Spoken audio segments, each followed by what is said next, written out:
At the age of 63, teacher and student advisor Lisa Jones is coming face to face with a very grim possibility. She may die in student loan debt. In a 2023 Chalkbeat article titled, "Like I'm Drowning," Jason Gonzalez tells us the story of Lisa Jones. Lisa started a PhD program over 20 years ago at age 43 in order to better serve her students. In the process, Lisa racked up $77,000 in student loan debt. Now, Lisa's planning to retire at age 70, already 5 years behind the average American, and is planning on owing $440 per month, likely for the rest of her life. That just seems like a dumb way to get out of a student loan, Lisa says, talking about the possibility of dying before she's able to pay them off. It's something I think about all the time. It weighs on me. Lisa's story and many stories just like hers bring attention to a very important issue that almost all college students are struggling with today: finance. Even someone like me who's been able to obtain very generous scholarships and holds a decently paying job may still have a hard time providing for their family. This is something that I face and attempt to work around daily. And after doing the research, I've come to the conclusion that college students face many financial challenges. Today I'm going to offer you 3 main points in order to support my claim. College students are victims of higher tuition and student loan interest rates. College students are subject to higher and higher costs of living.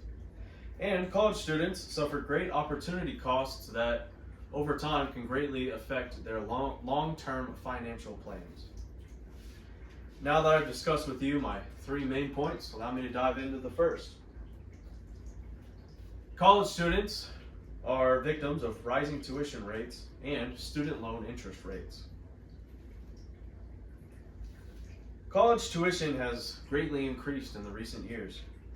In a 2024 article titled "College Tuition Inflation 2023, Melanie Hansen reports, writing for the EDI, a 36% increase in college tuition over just the last 12 years. Unfortunately, this isn't just a generalization, and UHV is no exception. In fact, in a 2021 report titled "Public University Tuition and Fee Data," the Texas Higher Education Coordinating Board reported that UHV has increased by the same amount in just 7 years when it comes to tuition. Although college tuition has gone up a lot, so have interest rates on the loans pulled out for those costs. Senator Bernie Sanders, in his 2021 statement, says that it makes no sense that students and their parents are forced to pay interest rates on student loans that are much higher than those that they pay for car loans or housing mortgages. The data seems to support Senator Sanders' sentiment, as in 2024, J.C. Chelan, while writing for financialaid.org, in an article titled "Historical Federal Student Loan Rates," reports that loan rates have doubled from 2020 to 2024, and that the average is now 6.5% interest. Unfortunately, tuition and the student loan debt associated with it aren't the only costs that college students face. And now, my second point will demonstrate some of the more pressing ones. College students are subject to higher and higher costs of living. A 2024 article for the Hetchinger Report titled "Fastest Growing College Costs May Not Be What People Think," John Marcus tells us the story of John Ball. John Ball is a grad student at the University of Vermont who, due to being unable to find affordable housing near campus, is being forced to live in a basement that he pays $1,500 a month for.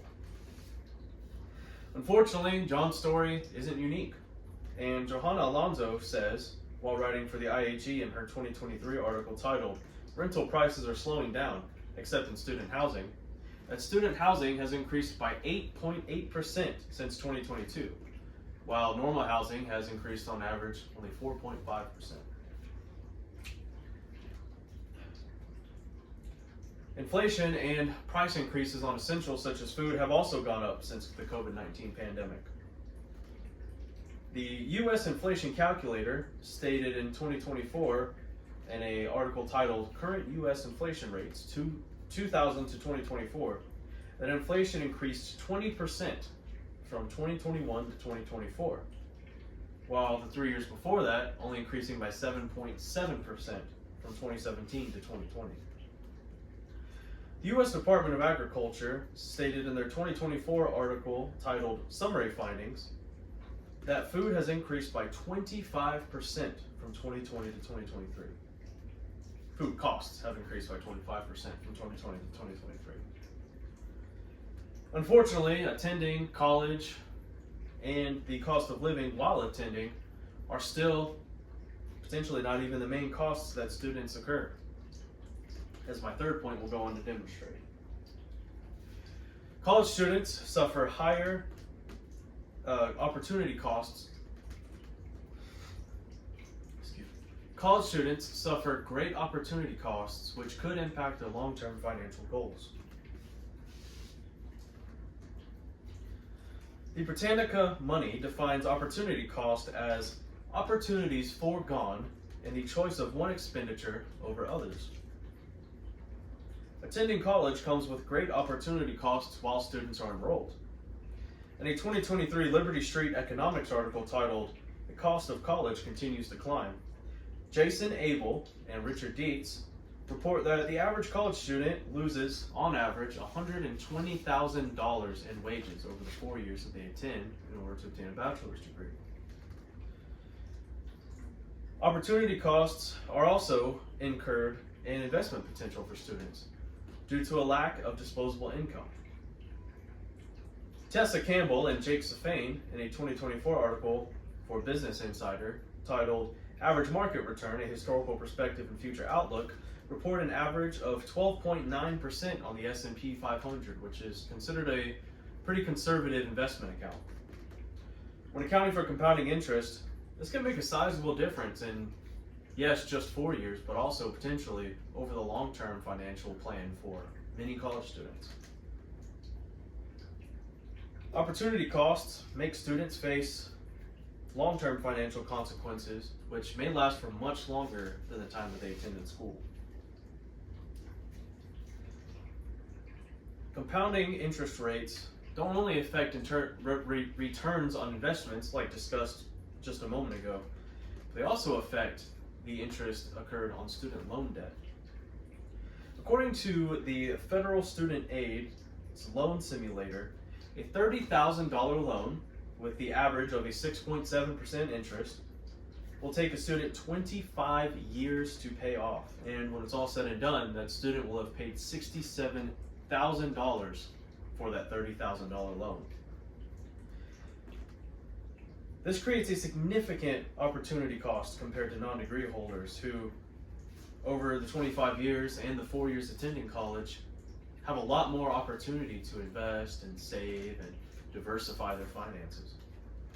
In a 2020 article for The Atlantic titled Why Biden Should Forgive Student Loan Debt, Andy Lowry states that student loans are delaying retirements, suppressing the housing market, suffocating new business formation, and even leading young people to delay getting married and having children. Now that I've explained and supported my 3 main points, allow me to briefly summarize. In the beginning, I offered you 3 main points. College students are victims of increasing tuition costs and student loan interest rates. College students are subject to higher and higher costs of living. And college students incur opportunity costs that can greatly affect their long-term financial goals. These 3 points, the stories, and statistics that I've provided you with today all go on to support my original claim. College students face many financial challenges.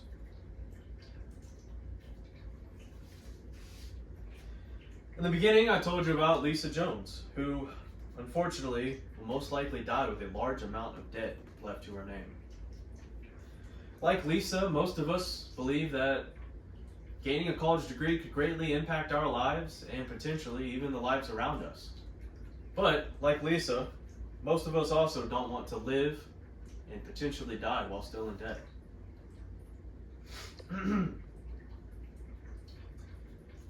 In 2024 article titled, "How Long Does It Take to Pay Off Student Loan?" the Consumer Financial Protection Bureau estimated an average of 10 years. But for those who attend graduate school or incur over $30,000 in debt, they could take up to 25 years to pay off their loans. So, before closing out today, I'd like to offer everyone two main challenges. The first being that before deciding if college is right for you, to conduct a very thorough cost-benefit analysis, taking into consideration all of the points that I've discussed today. The second challenge being that also, while taking into consideration a lot of the points that I've discussed today, please keep all of this in mind when voting next week.